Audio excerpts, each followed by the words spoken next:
Betrayal trauma acts as a seismic force. It doesn't just damage a relationship, it creates deep fissures in your foundational reality, your emotional safety, and your core sense of who you are. In the immediate aftermath, many women find themselves trapped in a profound isolation. You can be in a room full of family or sitting in a church congregation and still feel completely unseen, wondering where God is in the middle of that pain. Most of us default to this transactional model of faith. When a trauma event occurs, we offer a desperate plea.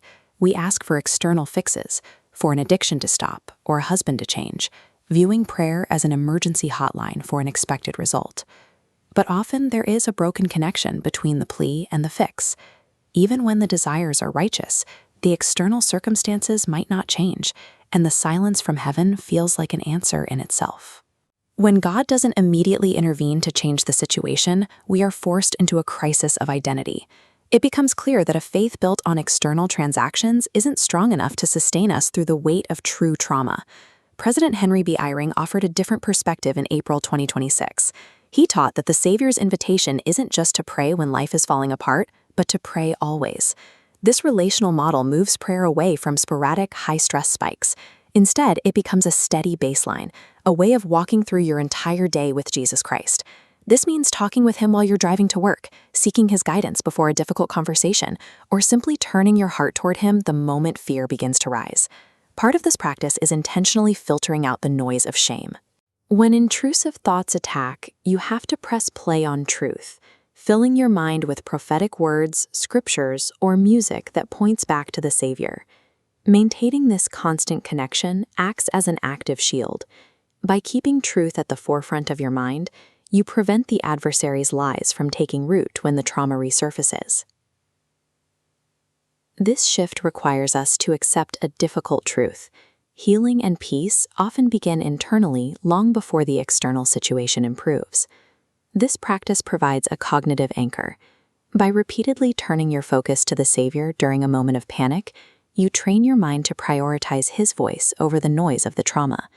This intentionality helps signal your physical body to lower its guard, allowing a hijacked nervous system to return to a calm, structured rhythm. By connecting during peaceful micro-moments, you build spiritual muscle. That rhythmic focus creates a protective outer boundary, giving you the endurance needed to survive life's greatest storms. The Savior's miracle in these moments isn't always removing the situation. It is changing you into a person who remains whole even while the situation is happening. This entire process works toward a single vital objective: remembering whose you are. Others may misunderstand your story or judge your choices, but you are a beloved, precious daughter of heavenly parents. That identity is rooted in Jesus Christ, making it immune to the betrayals or choices of anyone else.